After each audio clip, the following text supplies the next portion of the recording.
Hello everybody, and welcome again to my channel. This time I want to talk about the April 2017 JW Broadcasting. And early on in this, we have a reenactment of an individual who was afraid of being baptized. Now, this is a very interesting concept if you think about it, fear of getting baptized. And there's a very real reason for that. It's because baptism as one of Jehovah's Witnesses has requirements which drastically exceed that which is found in the scriptures. For example, if you look at when Jesus was baptized, he didn't have to sit down and go over 80 questions with 3 different elders. There wasn't a list of rules that would get him disfellowshipped. The same for the Ethiopian eunuch. In Acts, when 3,000 people got baptized at once, it was only after a day of preaching.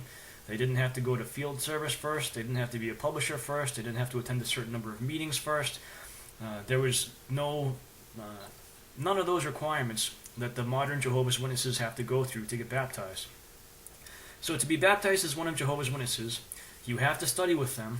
You then have to regularly attend the meetings. You then have to be active in their preaching work.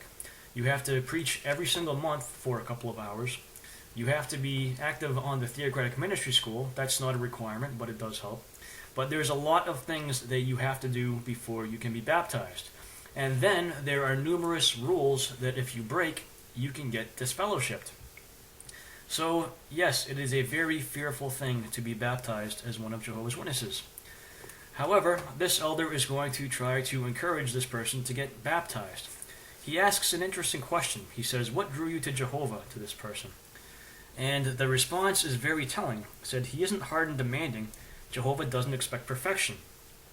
So the elder agrees, and right away here you're going to see the contrast between what the Bible says God requires of you versus what the requirements are of the governing body. So this is one of the central ironies of being one of Jehovah's Witnesses, is believing that you believe one thing when in reality you believe something much different. So the elder describes Jehovah as not being harsh and demanding. So you would think that someone that's not harsh and demanding wouldn't demand that you're on time for 2 meetings a week, that you're prepared for them, that you participate in them, that you give parts on them. You wouldn't think that they would demand that you preach a certain amount of hours in the ministry if you are to be considered a spiritual individual. However, these are all demands that the governing body places on Jehovah's Witnesses. They are expressed, some of them are written, some of them are not, some of them are implied. The governing body also demands that you dress and groom yourself in a certain way.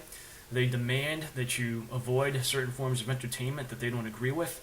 They demand that you agree with them 100% all of the time.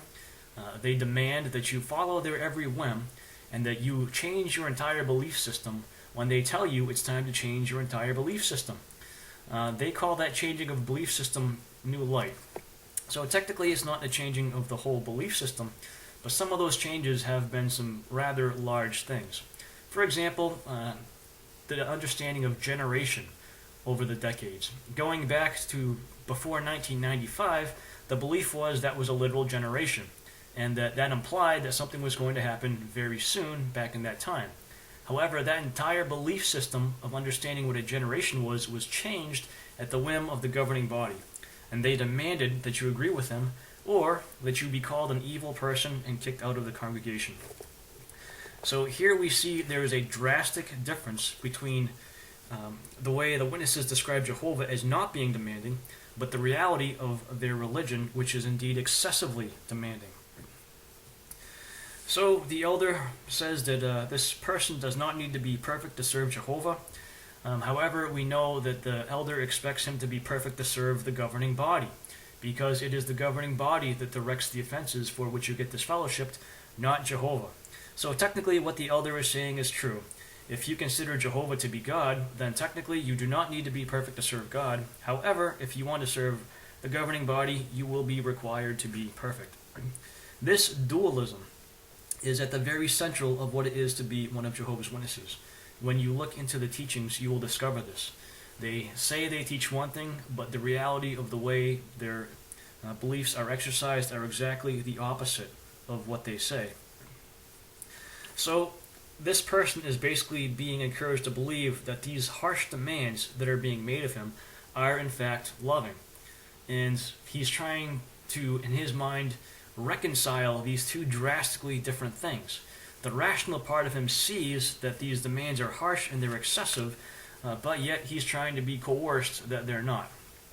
And keep in mind, the person in this video is a decent family man. Most likely, he's not committing adultery, he's probably not a drunkard, probably not doing drugs, he probably works hard, supports his family, he's probably a good person. There's probably nothing that he would be doing in his life that would get him disfellowshipped by Jehovah's Witnesses standards. However, even a good person like that detects the harsh level of requirements mandated by this organization, and thus they're fearful to get involved. And so you have the elders who basically teach them what is really doublethink, how to believe one thing or think you believe one thing when in reality you believe something totally different. Now next, the brother goes on to talk about faith, and he chooses a very fascinating example. He talks about the woman with a 12-year flow of blood that went up and touched Jesus and got cured. So he is commending her for her faith, how she did the right thing because of it. But if you look at this example, in the society at the time, that woman was breaking the rules that were set up by the Pharisees. So she was breaking the rules, and today, if somebody did something similar to this woman as one of Jehovah's Witnesses, they would most likely get disfellowshipped or reproved. Jehovah's Witnesses do not have a very high tolerance for people to break the rules, even if it's to do the right thing. And this gets to be complicated, especially when rules are as arbitrary and oftentimes as senseless as the ones that are set aside by Jehovah's Witnesses. For example, wearing tight pants as a man can make you unqualified to go out in service. We of course know that there's no scripture that backs up such a dictate. Anyways, so the brother goes on, he's talking about faith, and he says, he makes an interesting point. He says, by faith we have not adopted the ungodly ways of the world. He's telling you what he thinks of everybody that is not one of Jehovah's Witnesses here. If you are not one of Jehovah's Witnesses, you are an ungodly person. And then it requires the faith of one of Jehovah's Witnesses to not adopt the ungodly ways, read evil ways of the world. So this point of view is completely and totally unfounded.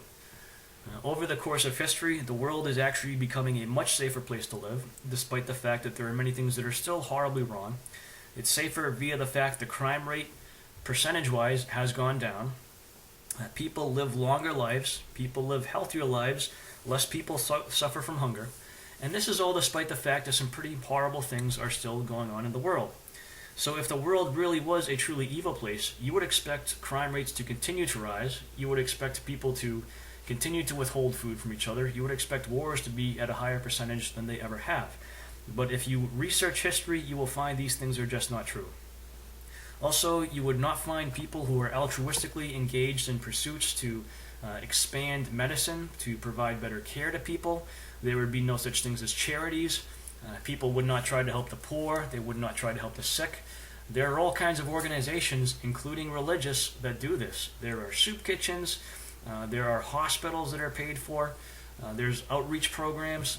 There are a number of people that do good things, not because they're making money out of it, but because they want to do good things. Henceforth, this person's attitude that the world is ungodly and wicked because they are not Jehovah's Witnesses is totally unfounded. I have made the point before that the term worldly, when used by Jehovah's Witnesses, is equivalent to a racial slur. When Jehovah's Witnesses say somebody is worldly, they are saying that they are a bad person doing bad things with very few, if any, redeeming qualities. And even if they are doing good things, well, they're not serving Jehovah. So when a Jehovah's Witness says somebody is worldly, they have instantly elevated themselves above that person. So this brother, when he says by faith you don't adopt the ungodly ways of the world, he is elevating Jehovah's Witnesses above everybody else in the world. How is that not a hateful thing to do? So anyways, he goes on and he compares the faith of Noah to the faith of modern JWs. And he talks about how by faith they have completed some incredible building projects. And of course he talks about Warwick. But now let's compare Noah to the modern day organization. Noah had a small family and he worked for a long time to build his ark, according to the story in the Bible. He did not have vast resources, nor did he have lots of people to help him complete his task. However, what about the society? Well, you can read in newspapers the amount of money they've earned from selling properties in Brooklyn. And it is over $1 billion within the last several years, maybe over 1.3 now. I'm not really sure. So that amount of money that they had, they didn't have to pay taxes on because they're a charity. So they had plenty of money to spend to build Warwick. And on top of this, how much did they pay their workforce? Oh yeah, they paid them nothing. So they have lots of money and they have free labor, and they're saying that they built this because of faith. And they back this up. Just another interesting point. At one point, he's talking about Abraham and his submissive wife. They never miss an opportunity to put in their viewpoint of women here. And their viewpoint of women is that they should be submissive to men no matter what, and that's viewed as a virtue. So anyways, going back to faith. So the brother goes on to talk about how faith, basically he goes on a long rambling thing about how faith drives you to do things that enrich the organization at your expense. He cites couples who have sold their property and freed up their time, and then they got the privilege of working for free at Warwick. So what's the benefit that you get from faith if you dedicate your entire life to this organization? Well, if you're a circuit overseer or most Bethelites, by the time you hit age 70, you're going to be kicked out. You're going to be forced to retire. And oftentimes it's before that. And then you've got to fend for yourself. Interestingly enough, we saw there was a video or an experience with two elderly sisters from Canada. They worked for 50 years in India. They actually were brought back to the branch in Canada. They were not kicked out, but then they had to work in the laundry. So despite the fact they had 50 years and all this great experience, they were rewarded with a menial job at the branch in Canada. So the driving message here is if you have faith, you will divest all of your effort to enrich the organization, to build them large buildings, to spend your time spreading their literature, and then when they have used you up, you will get nothing in return. So if you really think that that's a blessing of faith, well, I don't know what to tell you. So anyways, those are my thoughts on this version of JW Broadcasting. Thanks for watching.